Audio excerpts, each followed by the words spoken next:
One of our neighbors to the north. Please welcome from Canada, Eric Samuels. Thank you. Thank you.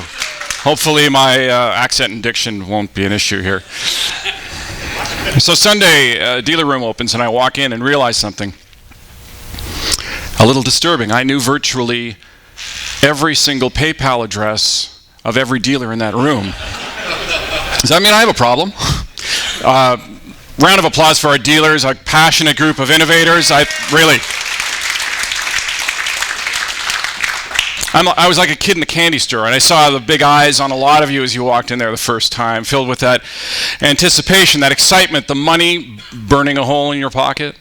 I love that expression, like a kid in a candy store, because it really does evoke that innocence and that excitement of youth. Because let's face it, as adults, candy is really not all that exciting. Let's take gum, for instance. All of a sudden, at some point, gum had to become functional, right? Couldn't just be gum. It had to whiten your teeth, freshen your breath, have energy, or, here's my favorite, this is compelling, won't stick to most dental work. And even the flavors are kind of boring. You've got spearmint, cinnamon, double mint, was it peppermint, fresh mint, whatever the hell that is. I'd like to try and experiment here, and to do this, I'm going to need someone with whom... I'm here all week, by the way. Avoid the veal, but tip your servers. Someone with whom I can connect. Gentleman with a hat and glasses who I have not been hanging out with for the last 2 days. Would you please come on up here and give him a big round of applause? How are you? Good. Dave, stand right there. Dave, first of all, would you please hold this envelope? Okay. Secondly, go ahead and take any one of these gums, whichever compels you. By the way, my classic gum force will be in my lecture notes, available a little later on. Please read, if you would, the flavor of the gum that you selected. It's Mention Shine. And the flavor specifically is? Spearmint. Spearmint, who knew? Open the envelope, and in your loud convention voice, please tell everyone what it says. You will choose spearmint.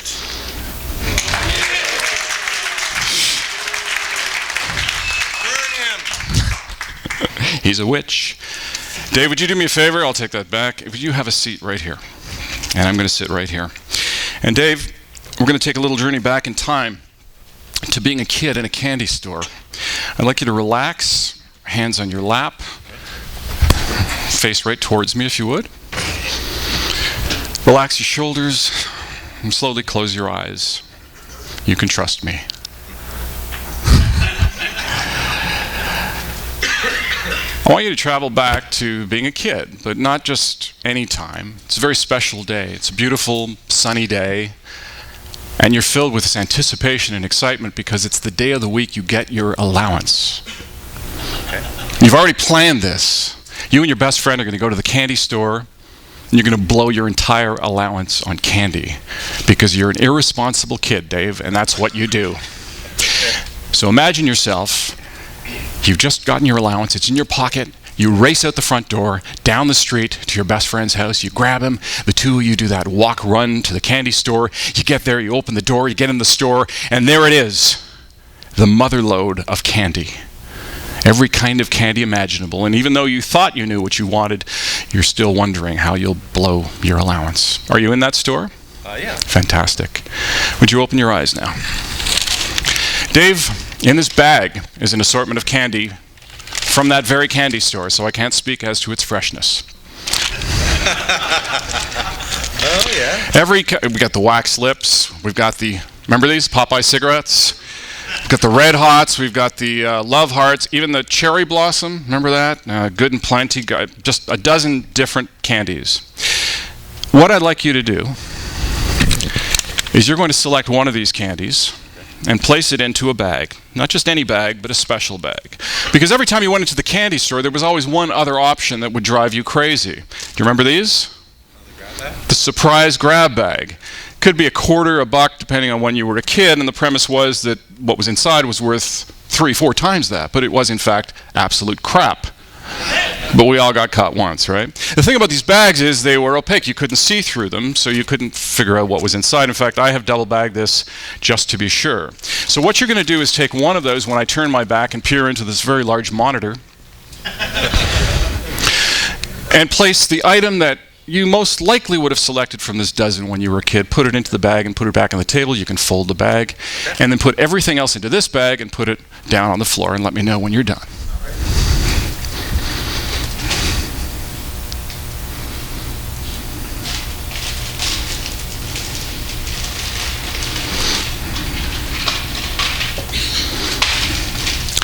My finely honed ears are picking up on a few things. Sense of smell as well. That's some old candy.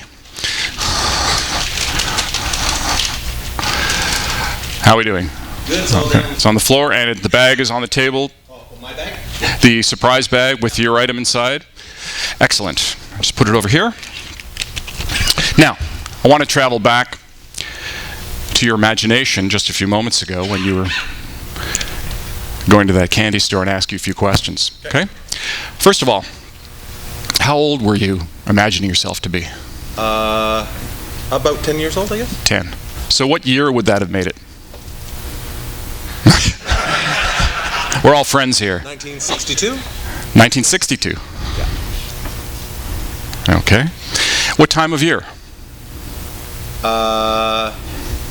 Oh, sorry. No, I was 1972 when it was 1962 when I was born, so I would have been. He's not that old. 1972. Yeah. Okay. That doesn't make sense. I'll do that again. 1972. And what time of year did you imagine it to be? It says fall. Fall? Okay. Now, you just received your weekly allowance, which was how much at that time? It was about $2. $2. Hey. And you traveled to your favorite candy store, and what was the name of that candy store? Sophie's. Sophie's. Yeah. S-O-P? S-O-P-H-I-E. I-E. S. S, with apostrophe like that? Yep. Okay. And finally, you were with your best friend, and his name, first name? It's Gordon Mulholland. Gordon Mulholland. Gordon. Vivid. Gordon. Is that accurate? Yes. Okay. You and Gordon were pretty tight, almost like the two musketeers, I'm getting the sense. Yeah. Kind of pushed each other a little past your boundaries, got into a little bit of trouble. In fact, if I'm not mistaken, there is a scar on your left knee. There is, actually. There is. The result of one of those mishaps. It's actually true. You were an energetic kid, but had a little trouble focusing, unless it was a topic which really fascinated you, and then you could just concentrate for hours and hours. Am I right? Absolutely. Particularly when it came to adventures. You were very much into movies or books about adventures, and you really had an imagination. And would that be accurate to I'd say that's a fair assessment, yeah. And am I correct in saying that Gordon not only lived close, but on the same street? Yes, he definitely did. Yeah. I'm drawing a picture here based on all of this coldish reading. That the candy in this bag is an adventure kind of candy, almost like you were. I'm guessing it's the gold nuggets. It is. Am I correct? Would you remove the candy from the bag and show us if it in fact is the gold nuggets that you selected?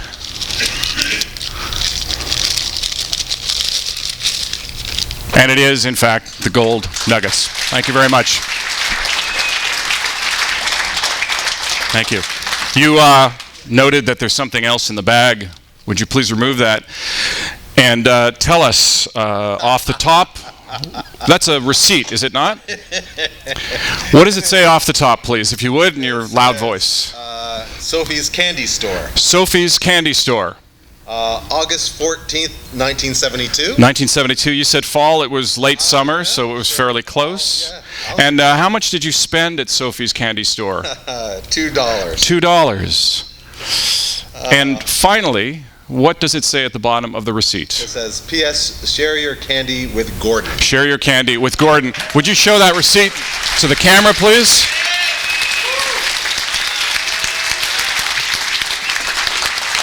Dave, thank you so much. I'm Eric Samuels. Thank you very much. All right, Eric Samuels. Trip to candy store.